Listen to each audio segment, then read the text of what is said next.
మొన్ననే తెలంగాణ హైకోర్టు ఒక ఆర్డర్ వేసింది. చిన్నపిల్లల్ని తీసుకుని రాత్రిపూట్ల సినిమాలేంటి, దిక్కుమాలినటువంటి వ్యవహారాలకు సంబంధించినటువంటి పరిస్థితి అవుతుంది. అంటే దిక్కుమాలనే పదం వాడదు కోర్టు. చిన్నపిల్లలతో సినిమాలు అన్నటువంటిది రాత్రిపూట్ల సేఫ్ కాదు అన్నటువంటి చెప్పుకొచ్చింది. మొన్ననే జరిగినటువంటి వివిధ పరిణామాల రీత్యా ఇది అల్లు అర్జున్ సినిమాకి వెళ్ళినటువంటి సందర్భంలో బిడ్డ చనిపోయినటువంటి ఉదంతం, తల్లి చనిపోయినటువంటి ఉదంతం నేపథ్యంలో రాత్రిపూట సేఫ్ కాదంటూ ఆర్డర్ వేసింది. దాంతో అన్ని థియేటర్లోళ్ళు రాత్రి సెకండ్ షోకి చిన్నపిల్లలు ఉంటే అనుమతించట్లేదు. అదే జరిగితే సినిమా ఇండస్ట్రీకి అతిపెద్ద దెబ్బ. ఎందుకంటే హైదరాబాదు లేకపోతే వరంగల్ లేదా మహబూబ్ నగరు ఇట్లా ప్రధాన నగరాలు ఏవైతే ఉంటాయో అక్కడ ఉన్నటువంటి వాళ్ళు ఉద్యోగాలు చేసుకుని రాత్రిపూట్ల సెకండ్ షోలకే వెళ్ళడానికి ప్రయారిటీ ఇస్తారు. ఎందుకంటే ఉద్యోగం నుంచి ఇంటికి వచ్చేటప్పటికి 6, 7 అవుతుంది. అప్పుడు ఫస్ట్ షో కూడా కుదరదు కాబట్టి సెకండ్ షోకే వెళ్తుంటారు. అంటే 9కి అట్లాగ వస్తుంది కాబట్టి ఆ సెకండ్ షోకి వచ్చేటప్పటికి రిలీజ్ బయటకు వచ్చేటప్పటికి 12, 1 గంట అవుతుంది.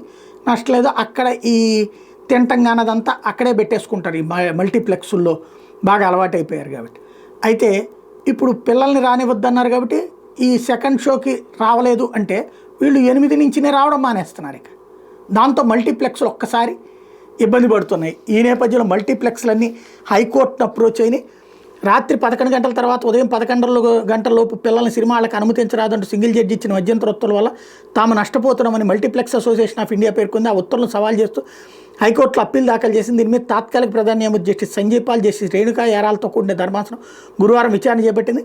అప్పీల్దారుల తరపున సీనియర్ న్యాయవాది ఎస్ నిరంజన్ రెడ్డి వాదనలు వినిపించారు. గేమ్ చేంజర్ సినిమా అదనపు ప్రదర్శనలకు టికెట్దారుల పెంపుకు అనుమతిస్తూ ప్రభుత్వం జారీ చేసిన ఉత్తర్వులపై హైకోర్టులో 2 పిటిషన్లు దాఖలయ్యాయి. వీటిపై విచారణ సందర్భంగా రాత్రి 11 గంటల తర్వాత ఉదయం 11 గంటలలోపు 16 ఏళ్లలోపు వయసు పిల్లలను సినిమాలకు అనుమతించరాదని అన్ని పక్షాల వారితో చర్చలు జరిపి విషయమై నిర్ణయం తీసుకోవాలని సింగిల్ జడ్జి ప్రభుత్వానికి ఆదేశాలు జారీ చేశారు. ఉత్తర్వులు అమల్లోకి రావడంతో మల్టీప్లెక్స్ల మీద తీవ్ర ప్రభావం పడుతుందని పేర్కొన్నారు. వాదనల మీద ధర్మాసనం స్పందిస్తూ సింగిల్ జడ్జి వద్ద పిటిషన్లు పెండింగ్లో తాము జోక్యం చేసుకోలేమని చెప్పింది. పెండింగ్లో ఉన్న పిటిషన్లో ప్రతివాదిగా ఇంప్లీట్ పిటిషన్ దాఖలు చేసుకోవాలని మల్టీప్లెక్స్ అసోసియేషన్ ఆఫ్ ఇండియాకు సూచించింది. అప్పీలు ఉపసంహరించుకుంటామని న్యాయవాది చెప్పడంతో ధర్మాసనం అంగీకరిస్తూ పిటిషన్ కొట్టేసింది.